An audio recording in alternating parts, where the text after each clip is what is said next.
Okay. All right. So the calendar is a good place to go to find out what's due when.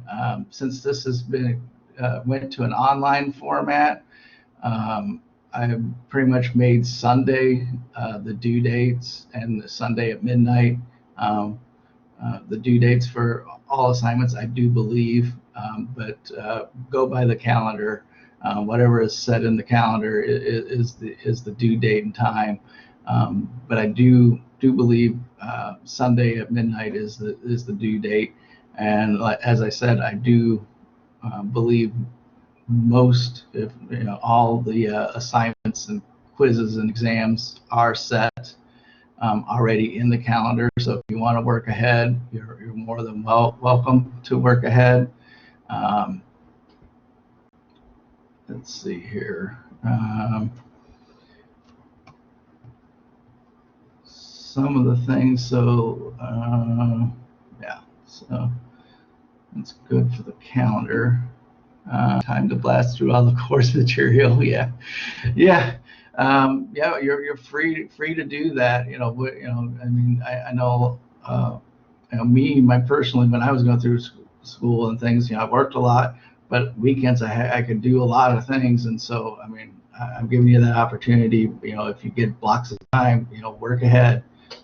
You're more than welcome to, because I've got all the videos, everything for the lecture posted. So it should be doable. Let's see here, and let's go to, and then after calendars, we've got the lessons. So I pretty much broke this out into several sections. So weeks 1 through 3, you'll find here under lessons, and it tells you what chapters they're covering, and then I break them down by week. So week 1, we cover chapters 1 and 2. And so then within there, I've tried to break it down a little bit, as well as, lecture videos and slides. So if you go in there, you'll find the slides and the video for each of the chapters, so that you can follow along in the video with the slide. And then I've tried, for the most part, for any assignments, labs, projects, etc., try to put it into the assignments folder, and so you'll be able to find them fairly easy. What's due that week? You'll notice there's this Proctorio check quiz in week 1, and so what that is since this is online, we have to do proctored exams, and they have a software called Proctorio that we use for the exams. And so I've set up a test quiz, or a practice quiz, if you will. I mean, it is worth like 30 points, but it's not hard. And one question is, can you see the question? True or false?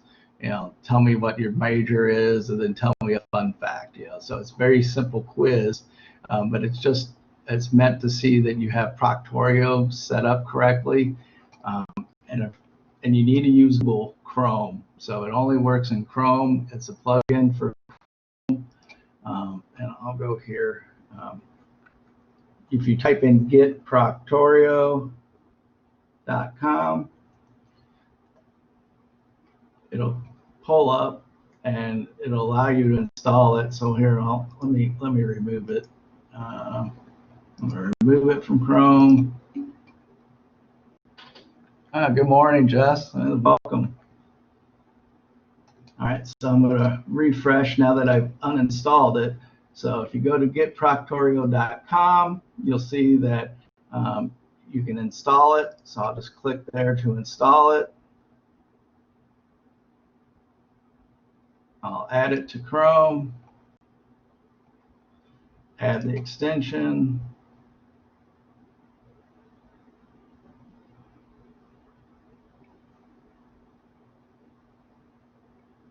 And now it's installed. And so now if I go back to Proctorio, it shows that I've got it installed. So now once it's installed, then you can go back and you can take this practice quiz, this Proctorio check quiz.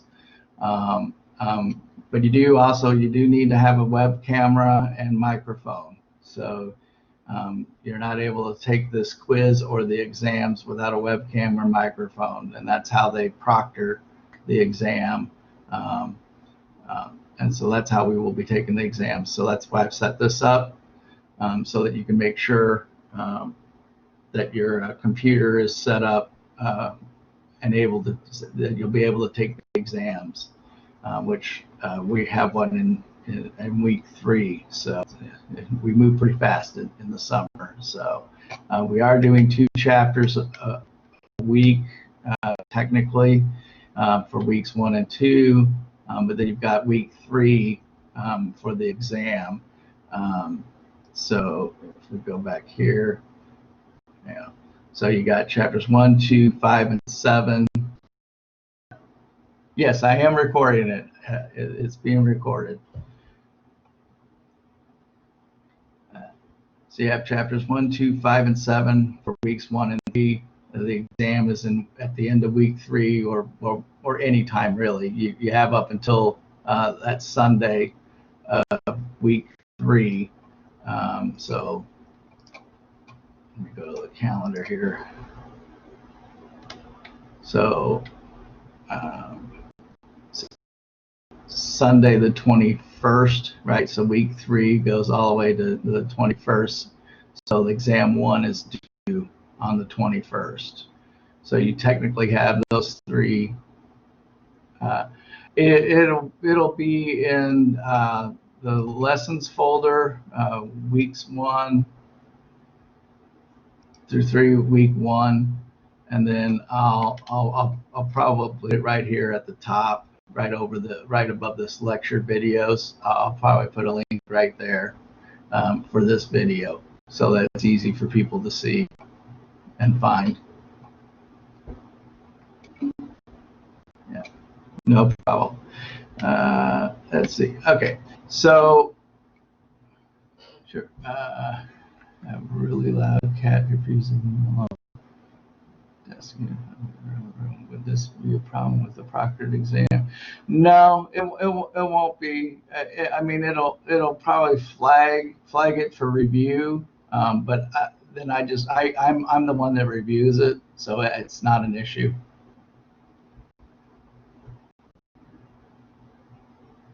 But that's a good question. So yeah, don't worry if you have family or cats or dogs that are loud. I mean, it'll probably just flag the for further review, but I'm the one that reviews it and makes the decision, and I can definitely work with that. Yeah, you can't control animals as much as we would like to, but they have their mind of their own. Let's see here. So you one thing we'll notice is the assignments, labs, discussions, right? Those are what's due that week, but you'll notice that the quizzes are not in the assignment due folder, because quizzes don't have a hard due date. I have a suggested due date that you should take them at the end of the week, right? That the chapters were covered, but you take quizzes over and over as many times as you want to study for the exams, and you'll have access to the quizzes throughout the course, so that you'll even use them to study for the final, and it takes your best score. So you know, if you take it 4 times and you score 70, 100, and 80 and 80, you'll get 100, even though it was maybe your second attempt, right? So It's the best score that you have. You should take them multiple times because you'll see more questions, because there are a bank of questions for each quiz. Probably, but I think there's about 40 questions, I think, for each quiz. And each quiz, I think, let me see, did I do, how many did I do on here? Oh, no, let me go back here. It's between 10 or 20 questions. Let me see here. It is 20 questions. So these are 20 questions. So you'll want to take them at least 3 times to be able to see all the questions. So at minimum, I would take them 3 times. But you can definitely take them more, and the more you take them, the better you'll do on the exam, because you'll see the questions. But that's why the quizzes are not in the assignment labs discussions folders for stuff that is due that week. Even though you should take them that week, that they're in the folder, so this is week 1's folder, so you should probably take by the end of this week chapters 1 and chapters 2's quiz. You should take them this week, but they're not technically due, but they're going to help you succeed on the exam. So you really should take them before the exam date. Because one, it's just going to help you pass the exam, because you're going to see the questions in the exam. Now in this class, since we're dealing with networking, we're going to use a tool or a software called Packet Tracer. So this is a product developed by Cisco, and it allows us to simulate networks, network equipment, switches and routers and PCs and servers and things like that. It's a great tool. But what I've got here is I've got this Start Packet Tracer project, because this takes a while. So if you click on the link here, let's see, we'll go into a new window. You go to Packet Tracer, and you're going to want to take the course, the Packet Tracer course. Let's see here. Intro to Packet Tracer, right? You'll want to sign up for this course here, Intro to Packet Tracer. Sign up today and just register for it, and it's free, but it will take up to 10 hours to complete this course. There's a lot to it, and teaches you how to use the tool, and so you'll want to get started on that. That's why I've got this listed. Let's see here.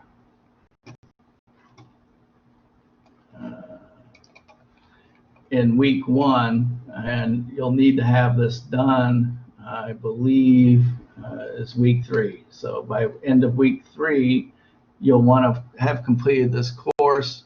You'll get a course completion, or just take a screenshot of the completion. I think we're having troubles. You used to get a certificate, but I think they've changed a few things on how it is. Just take a screenshot that you've taken the 2 quizzes that are part of the course, and then upload that screenshot in week 3. But it does take a while to complete that course, and then we'll use that for our lab. So here, I'll just give you an example. Here, I'm launching Packet Tracer.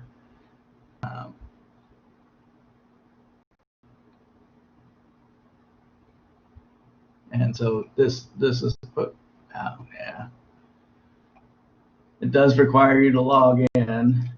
So whatever email you use, I use my personal email because I set this up many years ago. Um,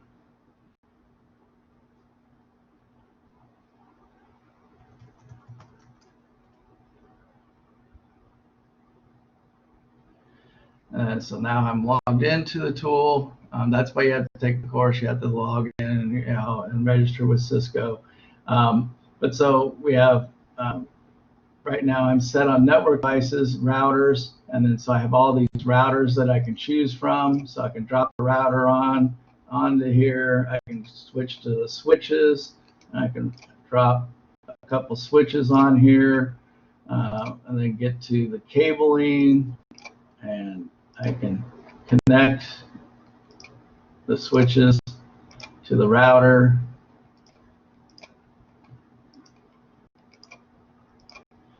And then I can click on the router. I can turn the router off on. Oops, okay, no, here's the power switch. I can turn it off. I can turn it on. I can, with it off, I can add cards into it. Turn it back on. And that's booting. And so we can actually see, this right here is what you would actually see if you were connected live to the router.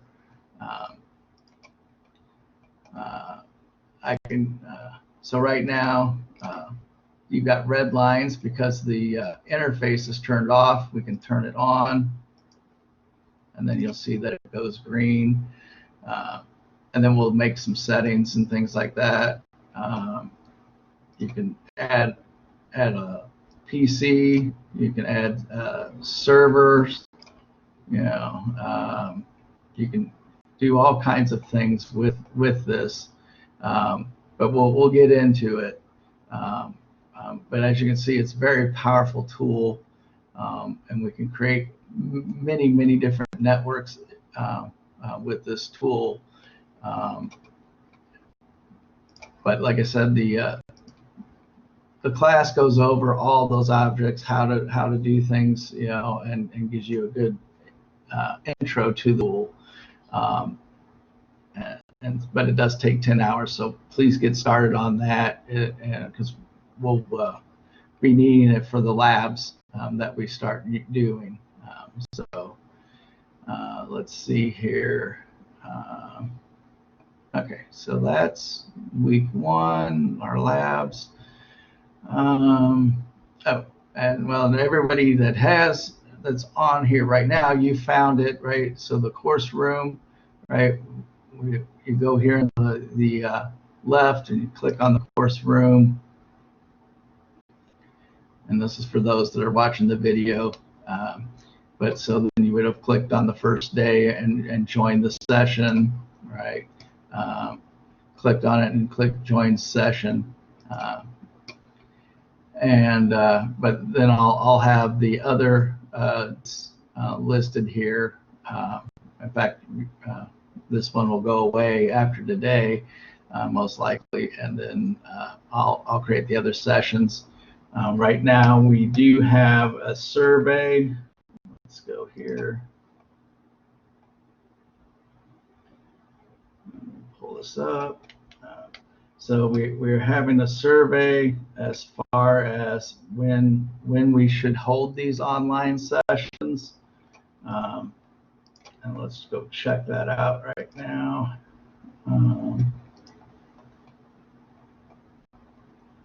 And right now it looks like Wednesdays at 11 is what the majority are looking to do.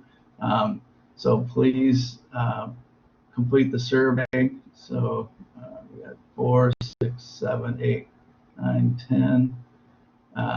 So we got 10. So almost 2/3 of the class. We've only got about 15, 16 in this class. So about 2/3 of you have completed the survey. So thank you. But if you haven't, please put that in there, and then we'll. So like I said, so far it looks like Wednesdays at 11. We'll be hosting the online session. I'll record this session just like I'm doing this one, But hopefully we will meet live. And that way, if you have any questions and things like that, you can get answers live. All right. So that's the survey and our course room, and then our ebook. So everybody has access. Everybody got the ebook because it's a TCC Plus. So you automatically got billed for the ebook. If you already bought the book or have the book or wanted it a different way and didn't want this option, there's an opt-out procedure. And let me see here. I mentioned if you go to TCCD, and I think it's TCC Plus. All right, so TCC Plus and opt in to TCC Plus. So you can opt out here. Just search for TCC Plus, and you'll find some information on there.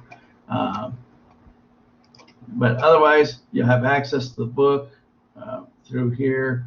Just click on the link, and it'll bring up the book for you. And also, if you have the Vital Source software, I believe you should be able to find it through Vital Source as well. But this is a quick, easy way to get into the book. All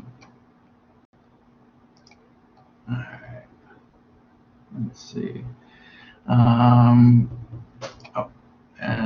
the registration triage. So they're holding the triage today until 6 p.m. So if you're in the wrong classes or you need to switch times, well, most of them are online, so that's probably not relevant for anybody this semester. Or if another class of yours got canceled and you need to make something up, they're holding a special registration triage today. And there's a flyer here that gives you a little bit more information and an email address. So if that's relevant for you, please take care of that. I mean, it'll be easier today. Let's see. All right. Okay. So I believe. Oh. All right. So then the ebook. So then I've got the syllabus here. And you can download the syllabus as well as a Word doc.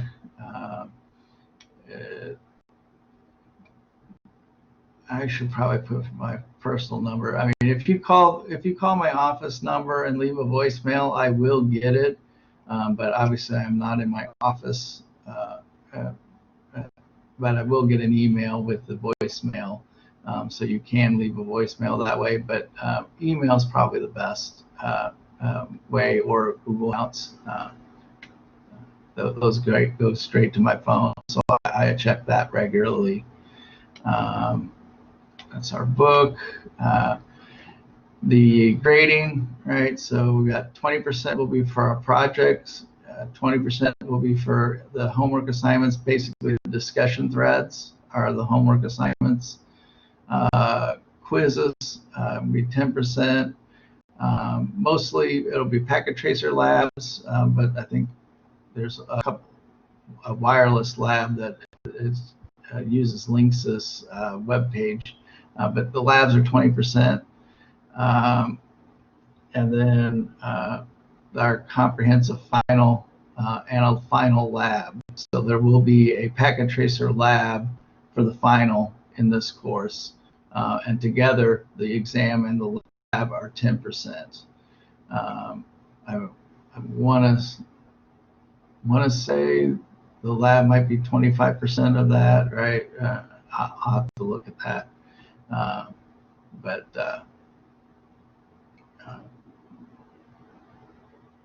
But anyway, combined they're 10%. This is the grading scales, 59.4 and lower is an F, and 59.5 to 69.4 D, right, all the way up. So that way, basically, I'm rounding up. So, if you had an 89.5, you're going to get an A. Let's see here. Labs, exams. The exams are proctored with Proctorio, so that doesn't really matter.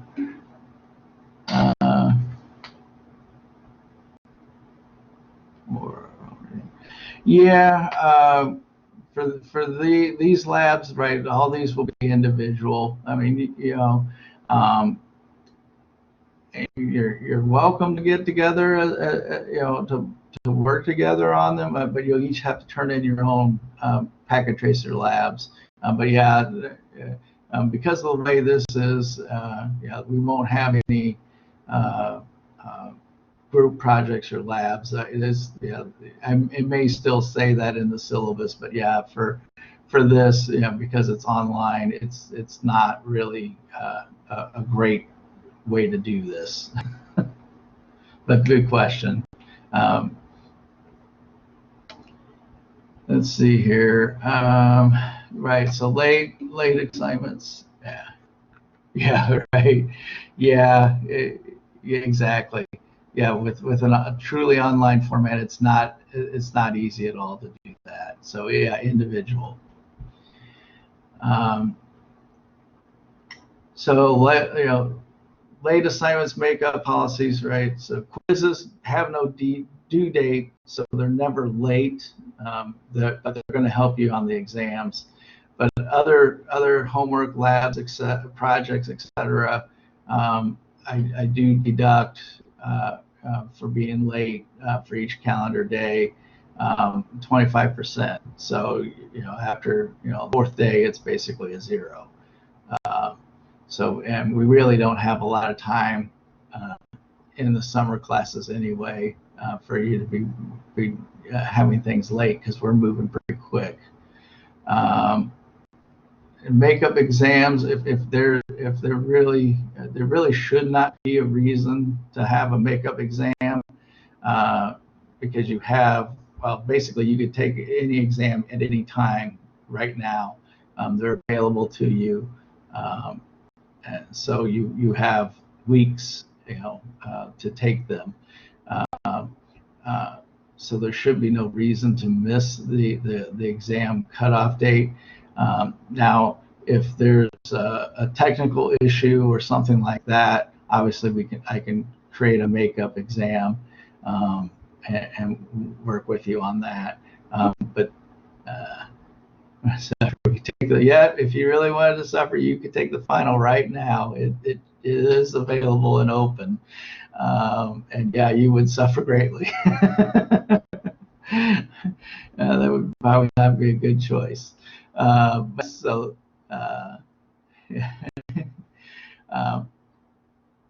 so in that sense, there really shouldn't be no reason for a makeup exam other than there was a technical issue, and they do happen. So, but also, there are things that are out of our control. So I mean, if there something were to happen that was completely I'm not gonna, I don't want to even say anything bad, but I mean some things happen, right? And so there may be wiggle room for a makeup exam, and those are given at the end of the semester usually. But I'll work with you. I work with students on most things, but it would have to be something really, really extraordinary for a makeup exam, given that you have so much time. So don't wait till the end to do them. Is all I'm saying. Is try to take them, when you can, when you've studied.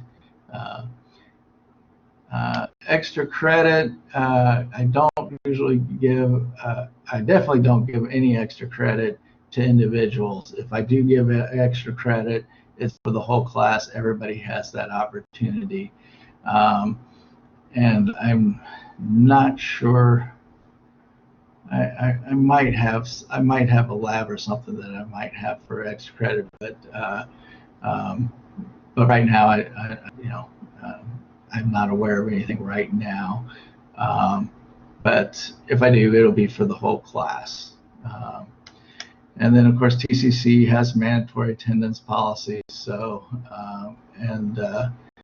you may be dropped, and so this is a big issue on these first few assignments, because we only have a couple of assignments that are for attendance.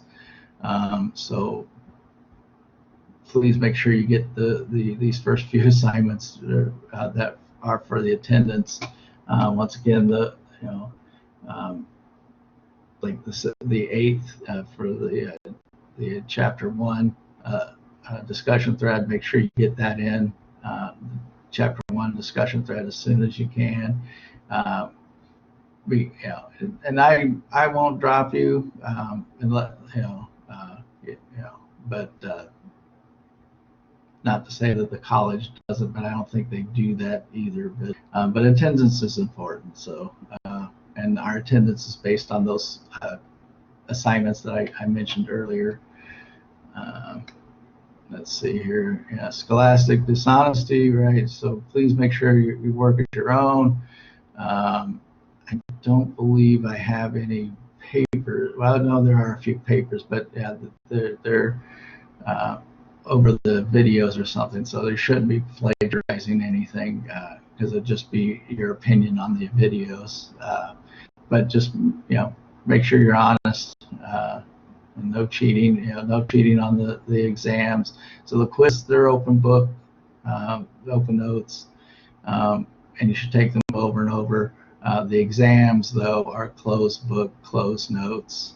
And so please don't cheat on the exams. There's no reason you really shouldn't ace any of my exams, because you just take the quizzes enough times and you should know every question on the exam. There's really no excuse not to ace one of my exams. There really isn't. Let's see, if you need any accessible resources or any other assistance, I'm more than flexible, but please reach out to the SARS office and get that set up. But also just ask me too. I'm definitely willing to work with anyone and make it more accessible to you the best that I can. Classroom rules. We don't have to worry about that. Title IX, right? So that I am required by law to report any sexual misconduct or anything of that nature. So if you for whatever reason are telling me about anything about this, I do have to report it. That became law, I believe, this year. So just need to let everybody know about this. So sign in regularly into the Blackboard. Definitely make sure you check the calendar, check the announcements. Hopefully you get an email when I post the announcements, but if not, make sure you check the announcement sections. I will post information there. And check the calendar, make sure when things are due. And let's see, study the reading material, read the chapters, do the discussion threads, interact with everybody. You'll gain a lot through that. Complete the assignments on time. Try not to get any late points or penalties from there, because they add up fast. And then definitely ask for help. Oh, that's one thing. Let's see here. Since we've got done with this, on the discussion board. So you can email me, you can send a Google Hangouts message to me, but also I have this Ask Me discussion board. You are able to submit questions anonymously, so even I won't know who submitted the question. So if you have something, for whatever reason you don't feel comfortable just asking me, you can post it here, and nobody will know who submitted the question, and I can answer your question. But you can also ask a question too, for the whole class to know too, if you want the whole class to know, because they may gain value from it too. But please, don't hesitate to contact me if you have any questions. Let's see here. All right. Okay, I believe that's all the housekeeping parts of our meetup today. Any questions over the syllabus or anything that I've gone over so far?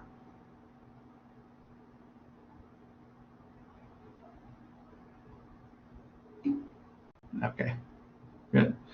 All right.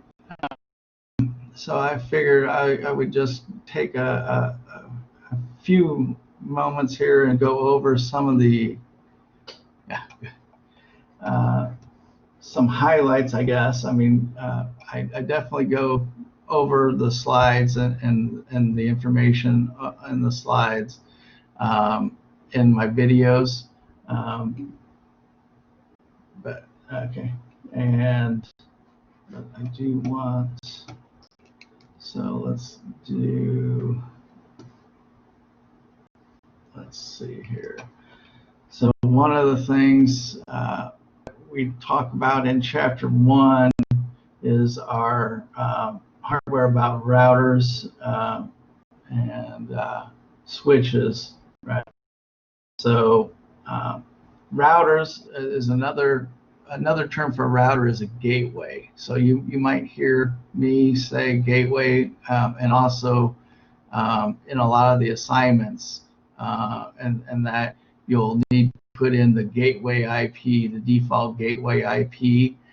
That's another term is router, right? So router is a gateway between networks, and so a router will belong to at least 2, if not more, networks, and it routes information between networks. A switch belongs only to a single network. Well, I guess it.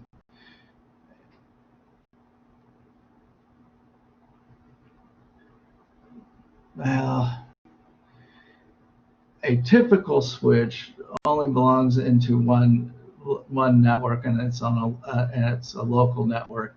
However, many of the advanced managed switches, you can create virtual switches, and then each one of those can be attached to its own network. So a physical switch may actually have more than one network it's connected to, but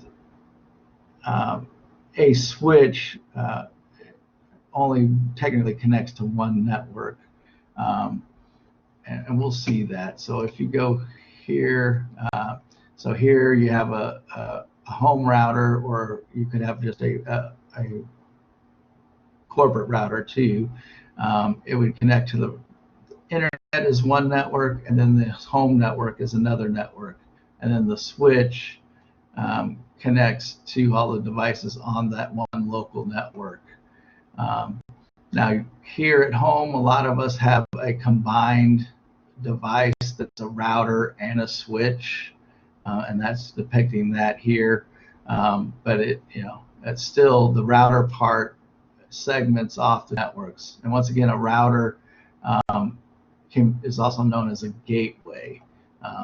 So the default gateway for these home computers is this home router. right? So the IP address, there would be an IP address technically on this connection to the router and an IP address to this connection to the router. And the default gateway for this computer would be the IP address here. And we'll get into it, but I just, it never hurts to get this early. So routers and gateways are the same in most aspects, and they separate multiple networks. Let's see, do we have, yeah, so here we have a router and 3 networks, right? Each with a switch. Now, technically, you could have done this with one switch and had virtual networks and connected these 4 PCs to certain ports, and that would be network A, and then network B would be the next 4 ports, and then network C, the next 4 ports. You could do that with one physical switch that's broken out logically. But here they've actually done three physical switches. But either way, if you had 3 networks, you need a router in order to talk between the networks. And you'll see that in our in our labs. In fact, let me just show you here. So pull up our packet tracer here. All right, so I'll throw out a router, and I'm going to throw out one switch here, and then I'm going to throw out 3 PCs. All right, so I'm going to connect PC 0 to switch port 1.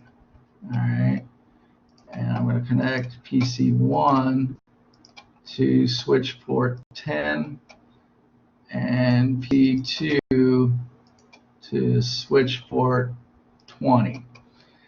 Now, what I could do, and I'm going to connect the gigabit port to the gigabit port.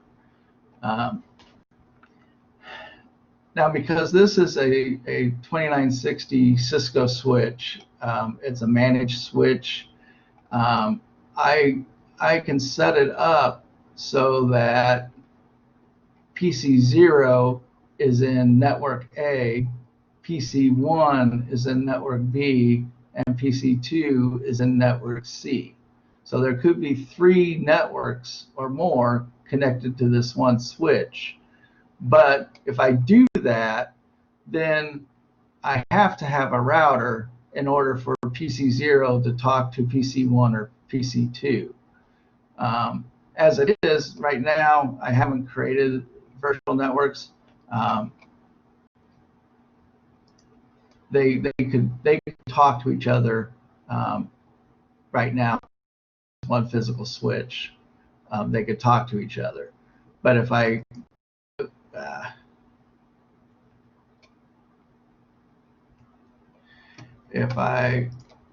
go in and carve this up and tell it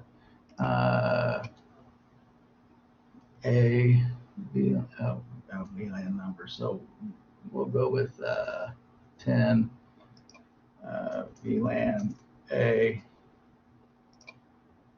Oh, it needs a VLAN A. 20 VLAN B. We'll just do that. So I've got 3 VLANs, 1, 10, and 20. So 1 is going to be on VLAN 1, and VLAN 10, or port 10 is now on VLAN 10, and then port 20 is on VLAN 20.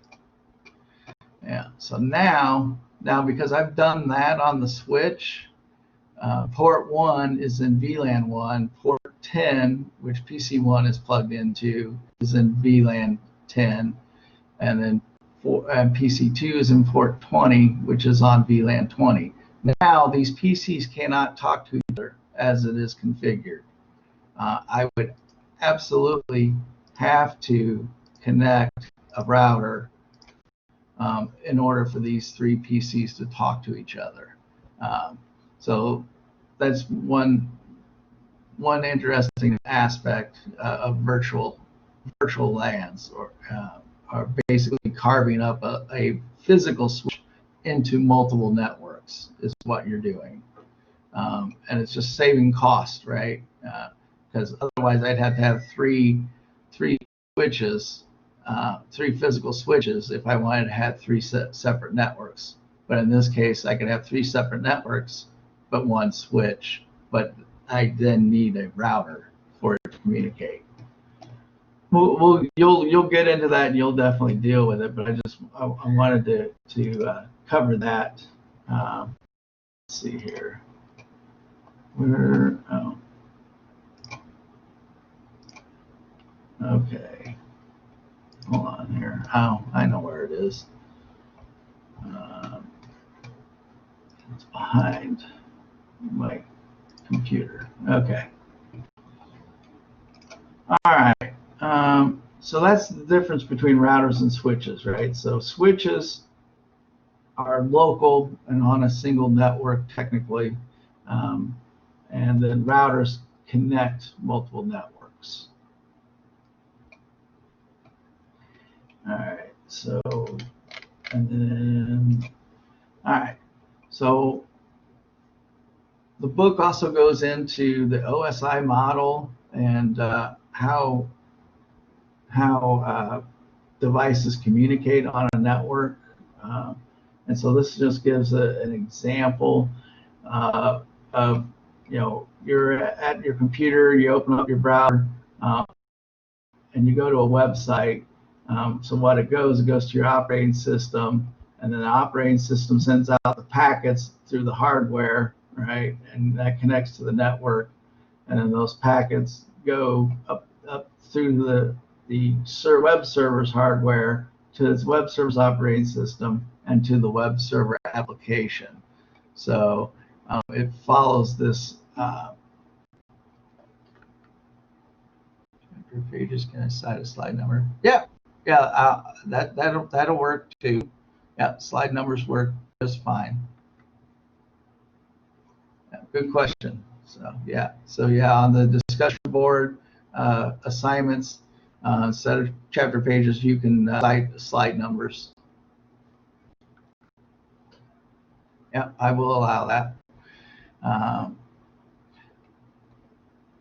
But it's this process of going what we call down the stack and then up the stack. Yeah.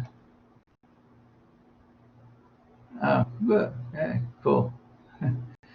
And so let me see here. So then we got that OSI model, right? So you got from the bottom. Oh, here, I'll give it here. So from the bottom, you have the physical layer, the data link layer, network layer, transport layer, session layer, presentation layer, and application layer. The 7 layers of the OSI model. And so this is what they call the stack. Technically, means a totally different term in programming, but that's this process of the application layer that going through HTTP or HTTPS for a website, or SMTP and POP IMAP for email, or FTP for file transfers, or if you have encrypted the FTPS. So those are your applications, and that you would start. So say you're going to the web page, you're using HTTP or HTTPS, and you're browsing, and then it goes down to the OS layer where it's using TCP, and then IP at the network layer, and then it breaks it up at the data link layer, and then finally sends it out as bits on the wire And then just like over here, so that's going down this side here. And then it comes back up. So when it gets to the web server, it's come in onto the physical layer. They get transferred into frames. We'll see that. Then packets, and then segments, and then finally data. Right. So the request for the web page. So this is the OSI layer. So knowing that, this is a pretty important concept in chapter 1, and is the OSI layers. And then let's see here, 41, and it goes. I mentioned that a little bit, right? So the bits, zeros and ones, are at the physical layer. Then we have frames at the second layer.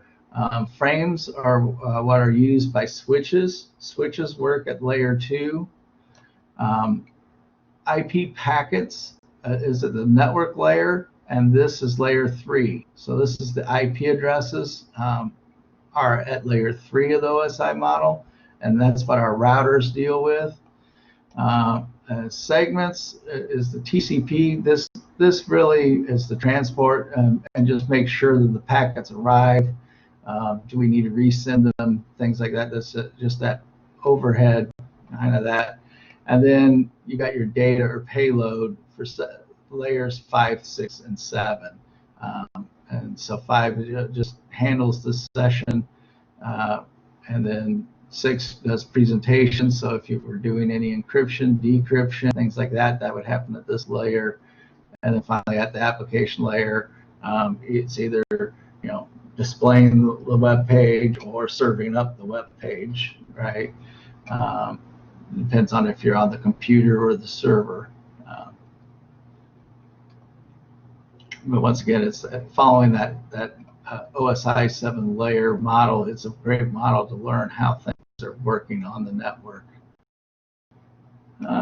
So that is our chapter 1, and I'm going to just go over a little bit of. I mean, there's definitely more, but these are just some of the highlights. You watched my video. I go over all the slide presentation. All right, so then we go chapter 2. They have a lot about, I guess, the data center and how things are set up in chapter 2. And one of the things that they discuss is, this DMARC, right? The DMARC, that's where your ISP or your telephone company, their stuff and equipment comes in, and DMARC is the spot where their equipment ends and the customer's equipment begins. So anything said to be after the DMARC is your responsibility, or your customer, the customer of the ISP's responsibility.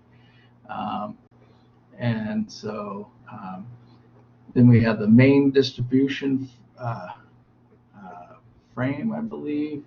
It's basically your data room. That's, this is where everything for your main company, your routers, your main core switches. A lot of your servers will usually be found in this data room. If you and then you have the intermediary distribution frames. What do they call them? Let's see here.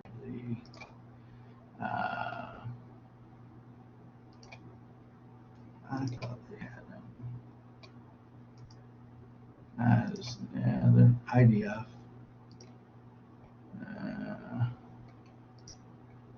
DMARC, WAN. They're not showing them, are they? Intermediate, yeah, it is the frame. I just don't know why the frame just didn't sound right to me, but it is frame. Okay.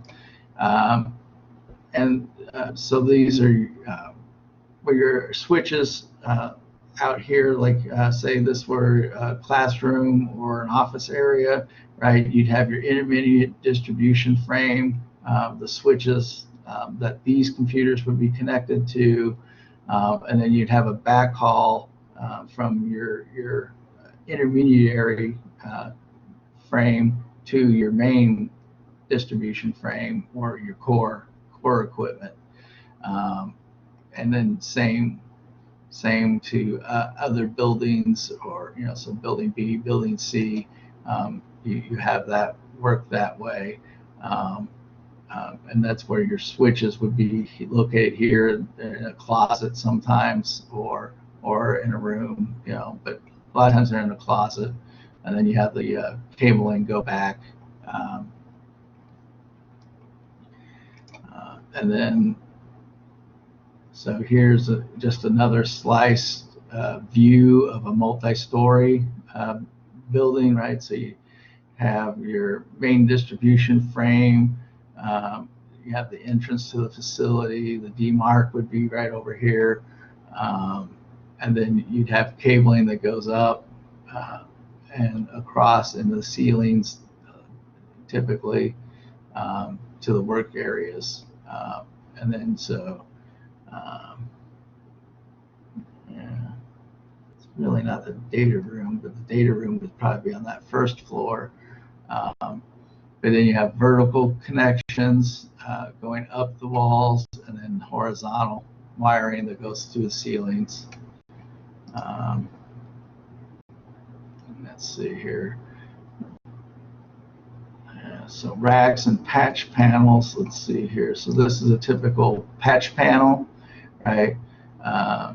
So a lot of these cablings would go to wall outlets, or usually wall outlets, or they could go straight to devices too, but that's not typical. Usually they're going to wall outlets in other rooms or areas, and they come into the patch panel, and then the patch panel will go up into the switches, the recursive. Let's see here. Where is the? And then here's your typical rack. You have enclosed racks, or just the 2-post racks with all your equipment and patch panels in there. So you've got some patch panels at the top, and servers over here on the right. But so these are your racks. So these are your full cabinet, basically 4-post racks, and these are just 2-post racks. They're usually bolted to the floor, whereas these you can roll around and move around fairly easily. And then let's see here. Right. So here, as I was saying, from the patch panels to the wall outlets, you typically have that, and then you have from the patch panels over to the switch, to the switches, and then you go out to the main distribution frame. Slide 25. And then here's a very simple network, but it does have a lot of the components, right? So you have the internet, you have a firewall, then you have a router, then you have switches or access points, wireless access points, and then you have servers off the main core switch, and then from that main distribution room, right, this would be going to another room or area usually, and you'd have a switch that then you have your printers and workstations plugged into. But so that's a typical basic network design. Now, in a lot of instances, you might actually have 2 firewalls with a router, and in between the firewalls would be your what's called your DMZ, and I know we'll talk about that a little bit later. but that's typically where your web server will sit, is in between two firewalls in front of the router. Um, and But we'll get into that much later. All right, so that's all I wanted to highlight. Is there any questions? Is there anything or any topics you wanted me to cover from chapters 1 or 2, or anything in general that they wanted more information on?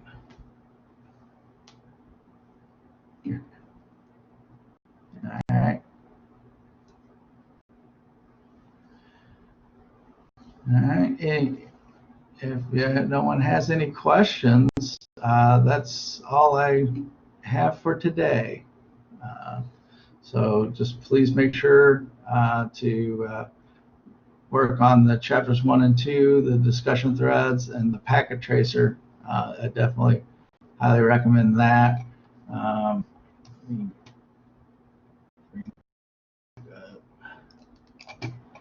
And so if we go over to the calendar, so everything is due this Sunday except for packet tracer. Packet tracer is due on the 21st, but on the 7th, right? So your introductions, the chapter 1 discussion thread, this chapter 2 discussion thread, and the proctorial quiz. So please get all those done by this Sunday, the 7th. And then so far, I'll post it. I'm going to give everybody until I guess Friday. Friday, I'll cut off the survey, and then whatever date and time wins. But right now, it looks like our time is going to be Wednesdays at 11, unless we get other results.